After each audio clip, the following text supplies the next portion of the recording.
Hi guys! Welcome sa bundok ng Tralala dito sa second home. So makikita nyo guys na nag-aatras si daddy ng sasakyan. So dito nakalagay guys yung malalaking mga sasakyan tulad ng dalawang panggamit sa yelo. No? Siyempre kailangan na itago yan kasi tapos na ang yelo dito sa Japan. No, ayan. Ito namang sa likod na tinuturo ko, ayan. Yan naman yung ginagamit sa pagtatanim ng palay, no? Ayan, naka-ready. At saka itong malaki na to, medyo may problema to, kaya aayusin pa. Pang-harvest to, guys, ng bigas, no? So, ang laki talaga ng investment ni Tito sa ng mga sasakyan sa palayan. Hindi biro-biro yan, guys, no? Ayan, gamit ni Daddy kanina doon sa pagbungkal ng lupa. So, pakikita ko sa inyo mamaya yung paano ginagamit yan.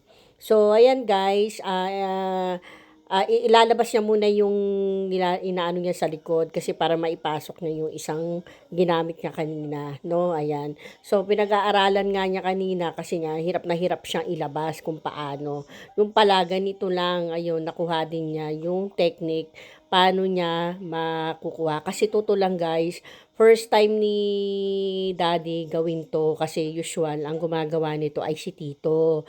So talaga napaka pressure yung nangyari na biglang lipat namin dito at siya nang nag-aasikaso lahat sa farm at yung mga kagamitan na dapat gamitin. Kasi nung nabubuhay pa si Tito ay ginaguide siya talaga. No? So si Daddy talagang nag-help lang sa kanya. No, ayan. So makita nyo guys, na ikabit din sa wakas, no? Yung pinaka para mailabas niya yan, no? Ganyan talaga dito, hindi sa ayaw niya buhatin, pero ganyan talaga para mas matuto siya, no? Ganyan. So ang daming gamit sa pagsasaka, guys, hindi biro-biro, no? At ayan nga na makikita nyo, yan yung ginamit ni Daddy kanina doon sa farm. So ang pagbubungkal niyan, guys, ay ito ang gamit pala dito. Akala natin pala-pala lang. So, ayan guys, makita nyo, di ba? Gamit yung sasakyan, nilagay. And then, yung naka-arrow na yan yung dinaanan nung parang malaking yan, para daanan ng tubig.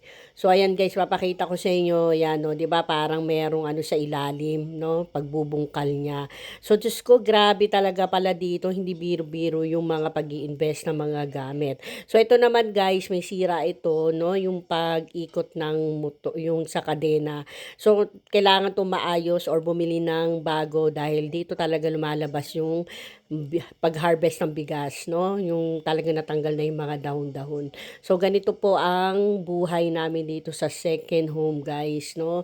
At pasalamat kami kay Tito at lahat naman ay meron na kagamitan dito sa second home para sa pagsasaka. Thanks for watching, guys!